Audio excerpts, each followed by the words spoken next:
The case for Chase. Wide receiver, top 5 wide receiver rankings starting right now on the Razzball Fantasy Football Podcast.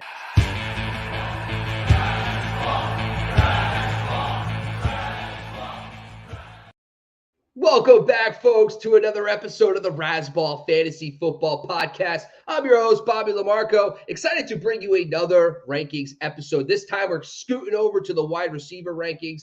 And today, Donkey Teeth is going to make his case for Jamar Chase at number 1 on top of his rankings. Before we do, make sure you want to follow us across the board. Make sure you're following us on the Razzball Fantasy YouTube channel at Razzball Fantasy. And also make sure you go to IG and TikTok and following us there at Razzball Fantasy as well. If you also want to go check us out, we have great articles dropping right now on razzball.com on the baseball, basketball, hockey, and football. And make sure you're going to check out all the great tools and resources we got right now on razzball.com, including our ADP tool. But I tell you, it is fantastic.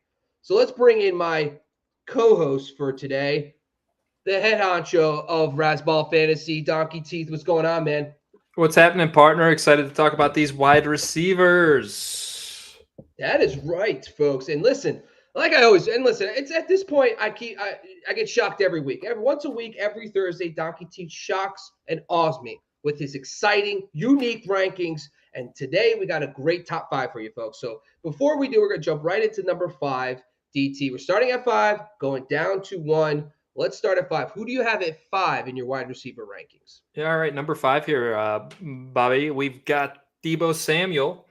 And, there's some question here about where Deebo Samuel plays in 2022, which, I'm not super concerned about it. So let's step back to 2021. It was the story of 2 seasons, really, for Deebo, coming off of pretty much a lost 2020 season.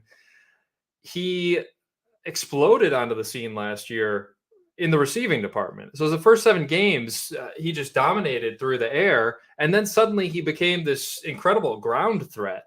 And the final 8 games of the season, he dominated on the ground. So, there's some uncertainty. If he's going to be in San Francisco, he's going to be playing with the new quarterback. He didn't exactly dominate in the 2 games that Trey Lance did start last year. So there's some question marks there. Or if he's on a new team, there's question marks there. So do I feel great about drafting Deebo as the number 5 wide receiver? I mean, not necessarily, but it's one of those things where it's going to be really hard to put the genie back in the bottle here when we've seen this dominance on the ground. I think no matter where he ends up, whether it's in San Francisco or another offense, they're going to have to go back to that. Anybody that acquires him has to have that in mind. So I feel like while the rushing production may step back a little bit, it's got to be there. This is kind of a lukewarm call for a guy that I've got ranked as high as number 5 here. But I'd be surprised if the rushing production wasn't at least close to last year's. What do you think, Bobby? Well, first of all, the 8 rushing touchdowns doesn't seem realistic. But when I actually looked at his rushing production for previous years, I know that 8 is a big number, but he also had a boatload more of carries. And if you look at just how many fantasy points he generates on every carry in his career, it actually is right in par with the rest of his career. His rookie season, he had 3 touchdowns, I think on like 12 carries. So it's not like he's completely an outlier there. I guess my question is the Trey Lance thing. I understand that Trey Lance, people are like, oh, Alex Smith, everyone probably thought Patrick Mahomes was going to be a downgrade, but I don't know if I can just get on board with Trey Lance coming in and immediately being an upgrade for Deebo. Because the thing about Jimmy G, he just sat in the pocket, he got the ball out of his hands and gave it to Deebo.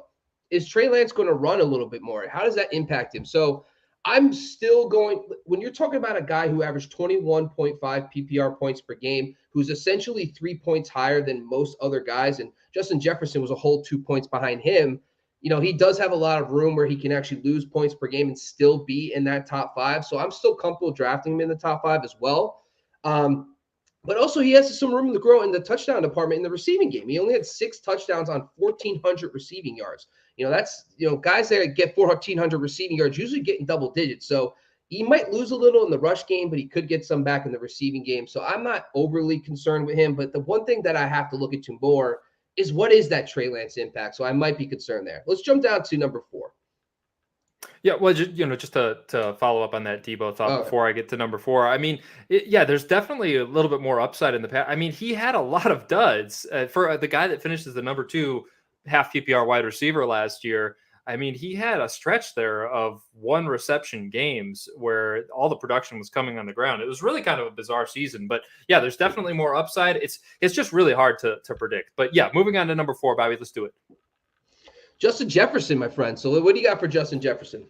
Gosh, Justin Jefferson, it's after I made my case for him in these rankings, I have a hard time believing I've only got him at number 4. It feels like he should be higher after I went through and looked at just how incredible his first 2 seasons of his career have been. So he's the only player to ever have caught 3,000 receiving yards in his first 2 seasons.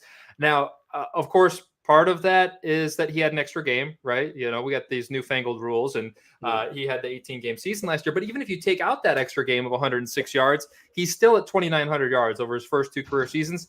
Nobody else has ever done that. Nobody else has ever caught 2,800 yards in their first 2 seasons.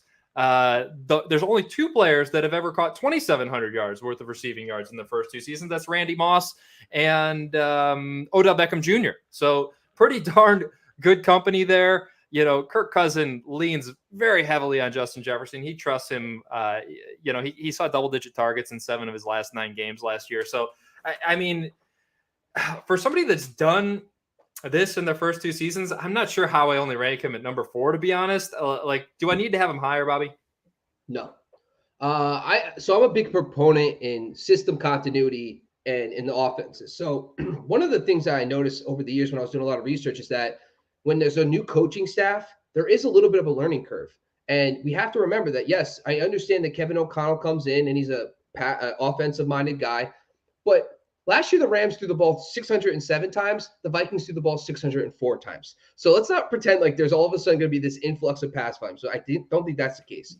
The other thing is the Adam Thielen piece. Last year, Thielen barely played last year after like the second half of the year, and he did see about a little over 1 point less when Thielen's on the field. So there is a little bit of cap. I think the system change, along with Thielen being back on the field, I still think he's a top 5. I actually have him at 4 too, so I'm in too. But at the same time, I think this number 1 talk is short-sighted. When was the last time a number 1 wide receiver came from an offense on their first year in the scheme? I can't even remember a player, new offense, and they were number 1. Every year, it's a guy in a system for multiple seasons. So that's why I think Justin Jefferson is still a top 5 receiver. I just don't know if I would have him higher than 4. No, great points. And he's still got Kirk Cousins at quarterback, so He's okay. He's all right. This one, I think at number 3 is kind of a surprise. So let's dive into it.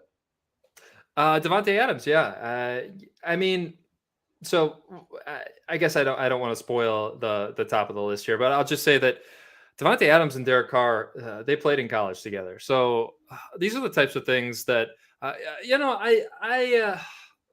play fantasy football a little bit more by feel than a lot of people, which I think a lot of analytical people can't quite wrap their mind around. But there's something in my nature where, like, I'm a very sensual fantasy football player, and it's less analytical. I mean, I like the stats. I love reading Bobby Lamarco's articles, and he dives into those stats and adding it on to the gut feels that I have. But I really love these narratives and building the narratives and thinking about like how the dynamics are going to work. Sometimes it totally blows up in your face. Don't get me wrong. But in Davante Adams' situation, the narrative here is he played with Derek Carr in college. They had great chemistry in college, and now they're reuniting. So it's like, does that make up for the gap in talent between Aaron Rodgers and Davante Adams? Is it going to make up for him coming into a new system, which we know is tough for wide receivers?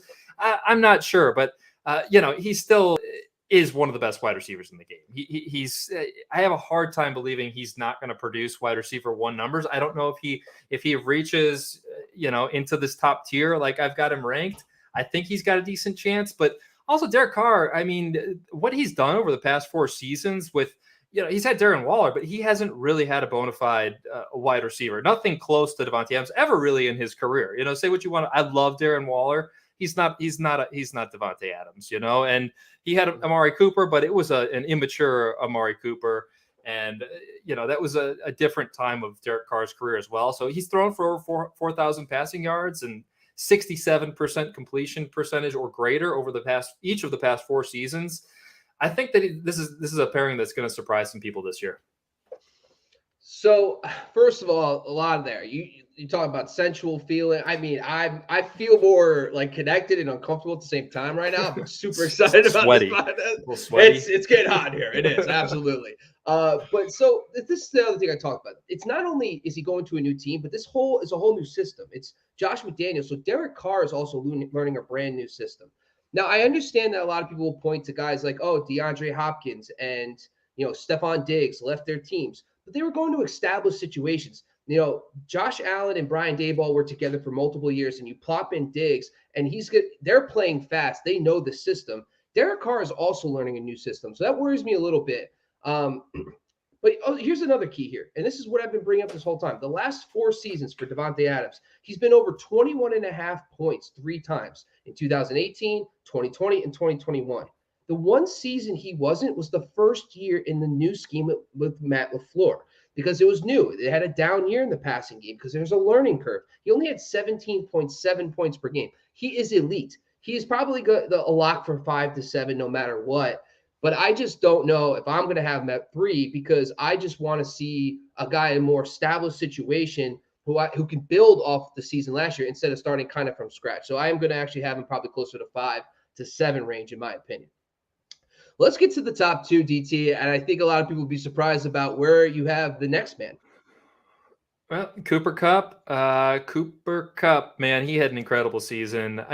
I guess I should start by fessing up. This was one of those massive backfires of my sensual process here in fantasy football, driven by narrative, because I really had this this idea going into 2021 that Cooper Kupp was going to struggle, and he had this chemistry from day one with Jared Goff, and I was concerned that wasn't going to be there with Stafford, and boy, it was quite the opposite, right? It was couldn't have been more wrong. But I really like Cooper Kupp. I mean, it's hard to really say anything bad about him. So the fact that he's number 2 here, I think it's more a reflection of my process, and what we've talked about on the running back shows here is that I'm a sucker for that upside. And Cooper Kupp, I mean, we've seen the upside. What he did last year. He was just a giant season of upside last year. Right. So 145 receptions, 1,900 receiving yards. I mean, I think it's totally repeatable, and I'm not going to be at all surprised if he's the number 1 player. And I definitely think there's a good argument for him at number 1. That's all I'll say. I mean, him and Stafford, they clicked on every level. I have to, I don't feel like I got a credit for this. My must-have player last year in my podcast was Cooper Kupp. So I have to take a little credit there. So yeah, he was. Let me say he was my must-have player the year before that. So I was just a year early, man. Oh, that's all. That's all. I have plenty of those guys too. So if you want to talk about those guys, So the one thing I will say that Allen Robinson coming in, the question, like low-hanging fruit, maybe a little bit, is if Odell comes back and by mid-season there's these 3 elite receivers, and maybe that takes away a little bit. But there's 192 targets available based on my analysis, and that's plenty for Allen Robinson to eat and Cooper Kupp to keep his. So I like that from that. But the other thing we talked about a couple times, I did weighted opportunities, and I also did an efficiency analysis on their career stats. So how many they generate on red zone looks, end zone looks, and I actually factor that all in. He was 25.7 PPR points per game last year. Okay, that's 4 points per game higher than the number 2 receiver at Davante Adams, and 6 points higher than Justin Jefferson at number 4. So theoretically, he can lose 20% of his production and still be, top 3. So that's how ridiculous he was last year. But if you look at his weighted opportunities based on where he was getting his looks, he still was number 1 at 22 points per game. So he's getting the nice looks, the red zone looks, the end zone looks, the elite looks. And then if you just factor in his career efficiency, he only dropped from 25 to 24 points per game. So he was elite across the board. It wasn't an outlier year for him. So that's why I still have him at 1, even though, to bury the lead long enough, I absolutely love the next guy we're going to talk about, who's actually my number 2. And I think you could probably convince me to make him 1. Yeah, I mean, everything that we just said, first of all, it's Jamar Chase, but everything that I just said about Justin Jefferson, I mean, you bring Jamar Chase in, and it's like he's put Justin Jefferson to shame almost with his rookie season. 1,455 receiving yards, single season rookie record. Of course, he had the extra game too, but he only put up 26 yards in that extra game. So it's not like he really took advantage of it anyway. He set the single season rookie record for single game receiving yards with 266 in week 17. And he caught 13 touchdowns. I mean, he caught 13 touchdowns, and we're talking about again, just like with Derek Carr and Davante Adams, these two played in college, Joe Burrow and Jamar Chase. They've got that chemistry that's been built over years. And then on top of that, we've got a guy in Joe Burrow that's blossoming into his prime here. They just went to the Super Bowl together. I mean, I guess the argument against them is that they've peaked, and which is silly to say, right, for a rookie and a second year quarterback. But maybe they've gotten so high that there's going to be a come down, and there's this whole idea of sophomore slumps and stuff. I just don't see it. I think that they're just on their way up here, and they're not even close to the peak. And these two, I mean, for them not to be Hall of Famers, I would be really surprised. Which is, it sounds funny, right, for first and second year players, but like, it's just everything is there. They've got a good offensive line. That this is an exciting offense. High powered. It's all right there. This feels like the next Jerry Rice, Joe Montana, Terrell Owens, Steve Young, Marvin Harrison, Peyton Manning. It's just that connection. It feels like it's going to be there for like the next 8 years. What do you think, Bobby? I am obsessed with Jamar Chase. I actually think there's only 2 receivers I want in the first round. It's Cooper Kupp and Chase. Everybody else, I'd rather take running backs. I think those are the 2 guys. And here's kind of the reasons why. Number one, I love continuity. You're going to know that about me. They have the same coach, same scheme. They improve the offensive line. Everything is going to be better when you can build off that scheme now. So I love that. But here's some interesting facts. The Bengals were not pass happy last year. Actually, they were passing so little last year. So I looked into this. League average pass attempts is 34, okay? So just in the games where they averaged at least 34 or more attempts, he averaged 24.6 PPR points per game, okay? That's just behind Cooper Kupp and way ahead of Davante Adams. So when they started to throw more, his numbers skyrocketed in fantasy. Now, what's the big deal? He was 4th in the NFL in fantasy points per dropback last year for wide receivers.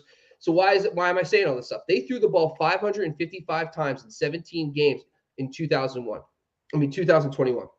The previous year in 16 games, they threw 581 times. The year before that, 616 times. And the last time Zach Taylor in Miami in 2015, 588 times. So you're looking at anywhere from 30 to 60 more, attempts in a season. Based on what Zach Taylor has done in the past, I believe that, Joe Burrow, they eased him into the season. And I think that because of all that, they were more conservative. They leaned on Joe Mixon. I think now another year healthy, he can explode. And I am all in. Actually, he's the only guy I believe that can pass up Cooper Kupp this season as the wide receiver 1. So I'm all about the ranking. Any last words, DT, about your rankings before we go?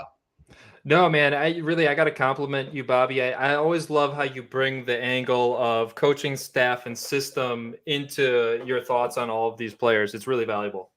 All right, man. Listen, once again, this is the top 5 wide receiver rankings for 2020. It's early. It's could change. More guys. Where's Stephon Diggs? Where's guys like Mike Evans? Is there any dark horse top 5 guys we haven't talked about? We have plenty of time to get into all that. But once again, this is the Razzball Fantasy Football Podcast on the Razzball Fantasy YouTube channel. Please make sure you subscribe, leave a comment. Also, join us on TikTok and IG at Razzball Fantasy. And also make sure you go to razzball.com to check out all the great articles for basketball, baseball, hockey, and, of course, football. Once again, I'm your host, Bobby LaMarco. That man over there is Donkey Teeth, and we are out of here.